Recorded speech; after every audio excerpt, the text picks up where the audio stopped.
What's going on, everyone? Jeremy here from The Quartering. I hope you're having a wonderful day. If you are, remember to crush that thumbs up button and leave a comment down below because, well, it helps me, and that's what I'm all about. So, I have to admit up front that I'm not a huge fan of Rooster Teeth and anything that they do, mostly because the only interactions I've had with them is how they treated Vic Mignogna, as well as some of the spicy social media posts done by some of their higher-ups. However, many of you, the viewers, have been reaching out to me to ask me to cover what's going on with them as it relates to not only Crunch, which I'm on record as saying I don't really care about anymore, but accusations that they have not paid employees and the hilarious Glassdoor reviews going on with them right now. Now, I want to start basically at the end here where there was a thread from animators, and I want to give you their response first and then give you all the evidence and claims after that. So, we have seen recent messages about Rooster Teeth Animation Studios related to Crunch and wanted everyone to know that we take these concerns seriously. Baloney. We acknowledge that we could have better managed our animation pipeline, and we apologize to those who have been affected. Over the past several months, we've conducted a review and taken several steps towards improving communication and workflow to ensure the studio where people are happy to come and work every day. We are announcing today new measures on the road to improvement. The roadmap. Effective today, we are moving forward with a previously planned change in our producing and creative structure. Gray G. Haddock is stepping down as head of the studio for animation to dedicate himself to a strictly creative role. With Gray's help, we have been in the process of hiring new production head of the department who will be responsible for the overall producer hierarchy and staff management. We want to thank Gray for his hard work and dedication growing the animation studio over these years and excited to continue working with him in this new capacity. RIP. Further, we are consulting with experienced leaders in the animation and industry workflow, pipeline, production structure, and other areas enhance the workplace experience for our staff. Margaret M. Dean, the head of Elation Animation Studios and president of Women in Animation, with us aid the search for a new studio lead.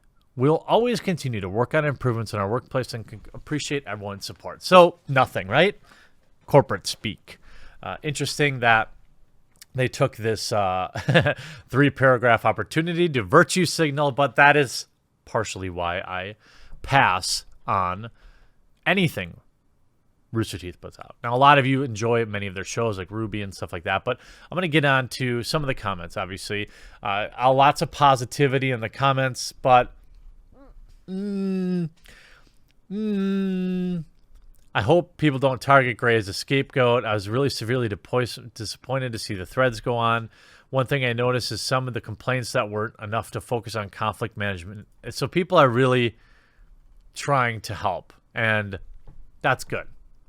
Now, there was an original conversation here, which started on Tumblr. I've probably been on Tumblr less than 5 times in my life, and every time it's always for bad things.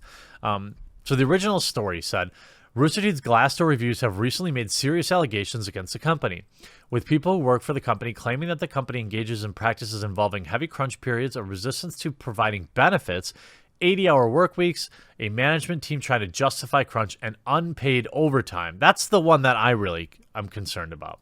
Unpaid overtime that, according to some, led to as much as 1/3 of the RWBY and Genlock recent season being made for effectively for free. Below are screen caps and exact quotes from the pages. Any emphasis made is done by me. Now, I'm going to go to the actual page because why trust somebody to... Well, actually, we can verify it. So we can take this. So some of the high points here.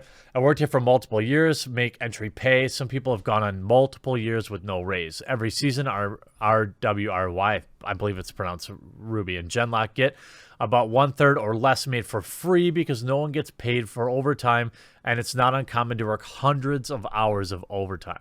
Toxic work environment. There are a lot of cliques, complaining, and even making fun of other people and departments here. It never gets punished, so it always happens. Well, that's any office, to be honest with you. Cons, crunch has gotten to an unacceptable level. Productions have been completed with over half of total hours in unpaid overtime. That's the big one, right? Not paying your employees. If that's true, I hope they sue you. A lot of employees brought on, if not all, before the last development cycle were promised permanent positions after a 90-day trial period. As those dates approached, those artists saw no change. Crunch is out of control here. No paid overtime. Expect to work a lot for free. 70 to 80-hour work weeks, mandatory 10 to 12-hour work days, sometimes with no days off. See, my position on crunch is simple. There are certain fields where it's an issue. And yes, I 100% agree that it's probably 60 to 70% the fault of management being inexperienced and not being able to avoid things like scope creep, where you start with a certain set of ideas or options in a game or a project, and you continue to add more and more, but not adding more and more time onto the production cycle. This is a definite problem in any business. It happens when you're building houses too, right? You see things, but again, if these people are paid for their time, I'm less concerned because they can always go find a different job where there's better management. If they're not paid, that's an issue. A question was asked in an all-hands meeting: how are you going to handle crunch this year? Instead of giving a clear answer, the head of Rooster Teeth animation department completely dodged the question. I mean, you can see there's many bad ones. Crunch isn't worth it and doesn't work. Then Matt responded, which we already read. He's the CEO, of course. But now you've seen other employees come out to essentially co-sign this stuff. In a thread about the Rooster Teeth Glass Door crunch and overtime, you see Gordon Whitman, who worked there. I'll be the reliable one when I say it's true, and people likely don't get what their careers affected. Don't want their careers affected when seeking jobs elsewhere. That's an obvious an issue, right? If you are a whistleblower in these types of situations, you will become marked because people hold grudges in this industry, in the tabletop industry, in the animation industry, in the gaming industry. It is very high schooly, very cliquey, and this is a problem. So that is a reasonable concern. A ton of people were let go with the promises of that they would become full-time.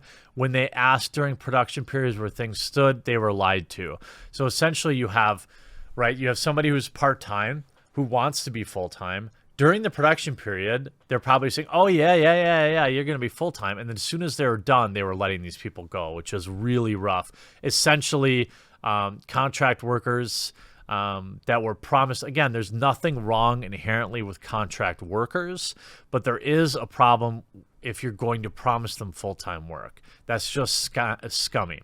One more thing, Rooster Teeth will not say or acknowledge anything as it is their policy. It's how they sweep problems under the rug. They want people to forget either that or that will be a blanket. We're working on it. For 3+ years, they've been working on it. No worries, and hopefully it won't. I'd imagine most companies would strive to always grow and be better. I hope Rooster Teeth can grow too and see that from anyone. Again, this is somebody that's clearly got inside knowledge. As pointed out in this original post here, they say who this person is real quick. Yikes, so many bad. So you see up here, it's almost darkly funny that most of the positives are just they give you free food on Mondays and people are nice. But all these are from the last year alone. Most reviews from before 2019 don't speak of crunch, barring one from April in 2018 and March of 2018. This is a problem and has been affecting Rooster Teeth for at least an entire year and since the start of the new year. Crunch is a problem plaguing many companies, especially in the Western Hemisphere in gaming development. There's a story nearly every month about an apathetic upper management think they can get away with forcing employees. Again, I'm not as invested in you have to work overtime. I know it stinks. Many of you are game developers and animators have reached out to me at thequartering@gmail.com to give me some horrible stories. That needs to improve. It's the management's job to handle these pipelines better. But at the same time, people are agreeing to it. You know what I mean? So then you had Matt Hollum respond, and wait, where was this? I forget who they say this guy is, but nonetheless, you can read them all if you want. There's 52 reviews currently at Rooster Teeth Productions, and there are many 1 and 2 stars. I worked at Rooster Teeth Productions full time. 2-star. Now it's making me. I have to unlock these positions. That's easy to do should you want to, but there is a serious issue. Gordon Whitman. I'm sorry. So he worked on. He was creator of Port by the Sea, Nomad of Nowhere. He's a visual dev artist and background painter for Frederator and Hallmark. So you have people willing to stand up publicly against this type of stuff, and it's pretty sad to see a company that spends all its time signaling about how woke they are and how great they are and how, this is just another perfect example of companies that are always telling you how good they are usually the ones with the biggest problems. And if you go back to late December of last year, Otter Media, which is the parent company of Fullscreen and Rooster Teeth, was purchased by AT&T, and they had some immediate layoffs. It's surmised into Warner Media Division and is set to undergo a sweeping reorganization that will see a layoff of 10% of its full-time and contracted staff. Otter was the founding as a joint venture between AT&T and the Chiron Group. Counts 1,400 staffers, but essentially Otter Media lays off 140 staffers amid reorganization of Rooster Teeth, Fullscreen, Machinima, and more.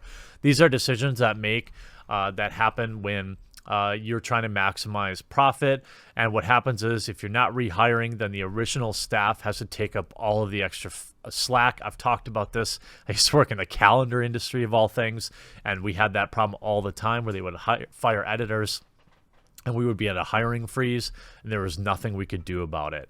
So, I mean, if you happen to be working at Rooster Teeth and you want to reach out and provide me more information, thequartering@gmail.com. If I could send any message to Rooster Teeth, you need to pay your people, by the way. The only way I'm going to start forgiving you is obviously these processes need to be in place and co-signed by your employees, but also you need to pay these people that work for free. What the hell? I mean, that is disgusting. Pay your people, all right? And I'm hoping that people that watch this are taking time to spread it around so people know what Rooster Teeth really is about. I hope you enjoyed and were informed by this video, and we'll talk to you again real soon.